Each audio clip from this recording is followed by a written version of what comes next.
నాగర్ కర్నూలు జిల్లా బిజినేపల్లిలో పాత ఎంపీడీఓ కార్యాలయం దగ్గర ఈ ఘటనలో షాకింగ్ విషయాలు వెలుగులోకి వచ్చాయి. మంటలు ఆర్పిన తర్వాత కార్యాలయం గదిలో డెడ్ బాడీని ఫైర్ సిబ్బంది గుర్తించారు. డెడ్ బాడీ పూర్తిగా కాలడంతో గుర్తించలేని స్థితిలో ఉన్నట్లు తెలుస్తుంది. జూనియర్ అసిస్టెంట్ సుధీర్ ఫిర్యాదు మేరకు కేసు నమోదు చేసిన పోలీసులు మృతదేహం ఎవరిదనే అంశంపై దర్యాప్తు చేపట్టారు.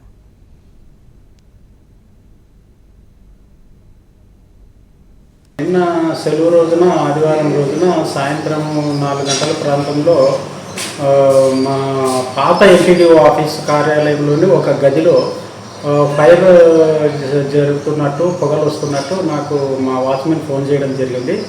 నేను ఎంబడే 101 ఫైర్కు, తర్వాత పోలీసులకు, తర్వాత ఎలక్ట్రిక్ ఏఈ గారికి అందరికీ ఫోన్ చేయడం జరిగింది. వాళ్ళు కూడా ఎంబడే స్పందించి వాళ్ళు రావడం జరిగింది. తర్వాత ఒక 10 మినిట్స్ అయిన తర్వాత ఈ ఫైర్ ఇంజిన్ కూడా రావడం జరిగింది. మంటల్ని అదుపులో తీసుకొని రావడం జరిగింది. కంప్లీట్గా అదుపులో చేసినారు. ఆ మంటలు అదుపులో వచ్చిన తర్వాత ఈ మా యొక్క గ్రామ పంచాయతీ సిబ్బందితోటి ఈ పాత కార్యాలయం కాబట్టి ఆ రూమ్లో ఉన్నటువంటి పాత రికార్డు పాచికంగా కాలిపోవడం జరిగింది. సో కాలిపోయిన రికార్డును అంతా సర్దుతూ ఉంటే క్రమంలో ఈ రికార్డులో కింద ఒకటి శవం, కాలిపోయిన శవం బయటపడడం జరిగింది. సో దాన్ని మళ్ళీ ఎంబడే ఎస్ఐ గారికి ఫోన్ చేయడం జరిగింది. ఎస్ఐ గారు రావడము, వాటి చూడడము, ఆ తర్వాత దాని యొక్క ఆ శవాన్ని పోస్ట్ మార్టం పంపడం జరిగింది. అది అనుమానాస్పదమైనటువంటి మగ వ్యక్తి శవంగా మన ఎస్ఐ గారు తెలియజేయడం జరిగింది. సో అది వ్యక్తి ఎవరు, ఎందుకు వచ్చాడు అనేది మనకు తెలియదు. సో అది పోలీసు విచారణలో తేలుతుంది. సో ఇప్పుడు మా వర్క్ అందులో పాత భవనంలో ఎలాంటి వర్క్లు జరగడం లేదు. మేమంతా కొత్త భవనంలో పనిచేస్తున్నాము. అక్కడ ఓన్లీ పాత రికార్డు మాత్రమే ఉంటుంది, ఎవరు పనిచేస్తలేరు. పక్కన ఒక టీ ఫైబర్ మాత్రం వాళ్ళది టీ ఫైబర్ వాళ్ళు తరచూ వచ్చిపోతుంటారు, చెక్ చేసుకొని పోతుంటారు. ఈ ఫైర్ యాక్సిడెంట్ జరిగిన దాని పక్కనే టీ ఫైబర్ ఉంటుంది. ఆ టీ ఫైబర్లో బ్యాటరీలు అవన్నీ ఉంటాయి. మరి ఫైర్ ఎలా సంభవించింది, ఈ వ్యక్తి ఎట్లా అనేది ఇక పోలీసు విచారణలో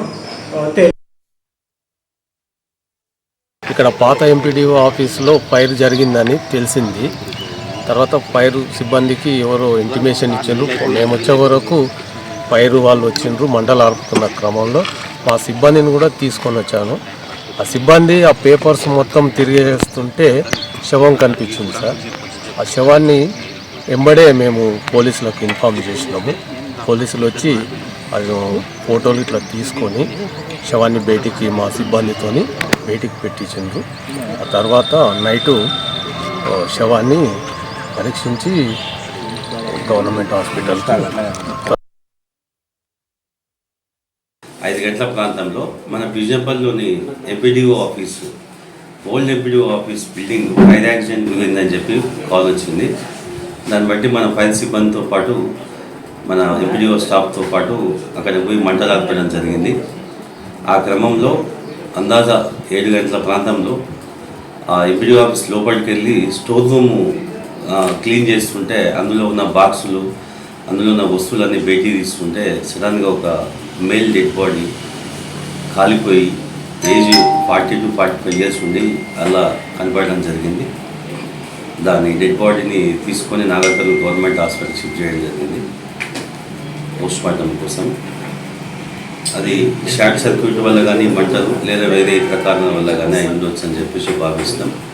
ఇన్వెస్టిగేషన్ కొనసాగుతుంది. దాని మీద కేసు రిజిస్టర్ చేసి విచారణ చేపట్టింది.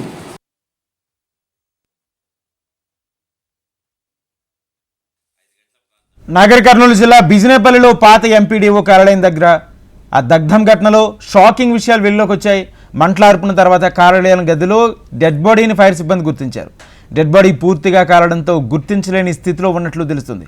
జూనియర్ అసిస్టెంట్ సుధీర్ ఫిర్యాదు మేరకు కేసు నమోదు చేసిన పోలీసులు మృతదేహం ఎవరిదనే అంశంపై దర్యాప్తు చేపట్టారు.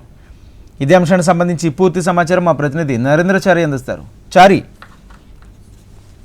నాగర్ కర్నూలు జిల్లా బిజినపల్లి పాత ఎంపీడీఓ కార్యాలయంలో జరిగినటువంటి అగ్ని ప్రమాదం మిస్టరీగా మారింది. అయితే ఇప్పటికే వేసిన తాళాలు వేసినట్టు ఉండగా అగ్ని ప్రమాదం చోటు చేసుకుని చెప్పేసి అధికారులు చెప్తున్న పరిస్థితి కనిపిస్తుంది. అయితే ఇప్పటికే పూర్తిగా అక్కడ ఉన్న సామాగ్రి దగ్ధమైపోయింది. ఏసీ కేబుల్ తో పాటు మిగతా అన్ని కూడా కాలిపోయిన పరిస్థితి కనిపిస్తుంది.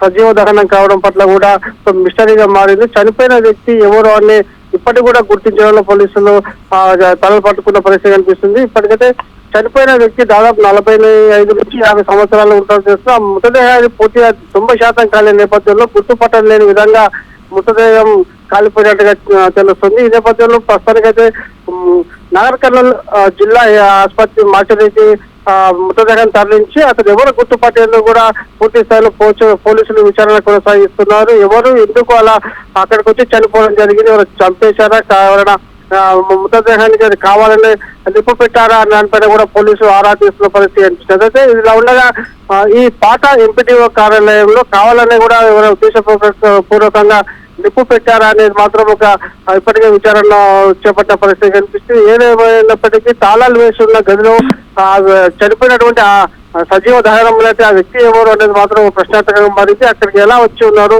అతను ఎలా ఈ సజీవ దహనం అయ్యాడు అనేది మాత్రం అంతుచిక్కని మిషనరీగా మారిపోయిన పరిస్థితి కనిపిస్తుంది. మరి కాసేపట్లో పోలీసులు కూడా దీనిపైన కూడా పూర్తి స్థాయిలో విచారణ చేపట్టే పరిస్థితి కనిపిస్తుంది.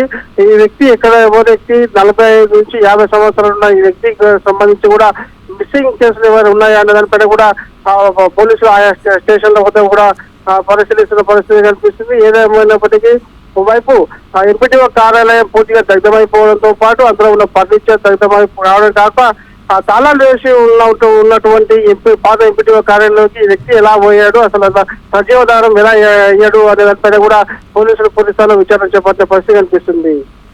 Rajendra. Right, thank you Chari.